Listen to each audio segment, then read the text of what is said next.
لوگوں کو یہ معلوم ہے کہ فزیکلی ہیلدی رہنا بہت امپورٹنٹ ہے، مگر لوگوں کو یہ نہیں معلوم ہے کہ سائیکولوجیکلی ہیلدی رہنا، مینٹلی ہیلدی رہنا اس سے بھی زیادہ اہم ہے۔ انسان دیکھیے دو چیزوں کے مجموعے کا نام ہے، باڈی اینڈ سول۔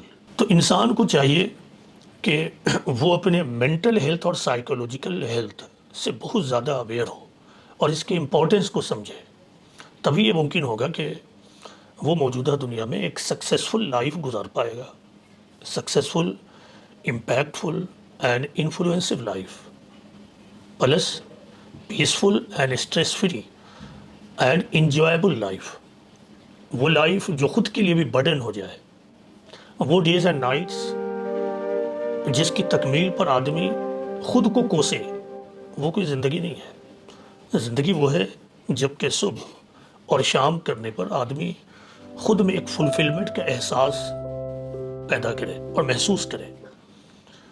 لیکن موجودہ زمانے کی ٹریجڈی یہ ہے کہ جیسے جیسے مٹیریلسٹک ڈیولپمنٹ ہوا، ویسے ہی ویسے لوگوں کے اندر بے قراری، بے چینی، اضطرابی، lack of peace of mind, stressful life میں اضافہ ہوا۔ موجودہ زمانے میں جو بیماریاں بہت تیزی سے بڑھ رہی ہیں، ان میں سے ایک بڑی بیماری ڈپریشن ہے۔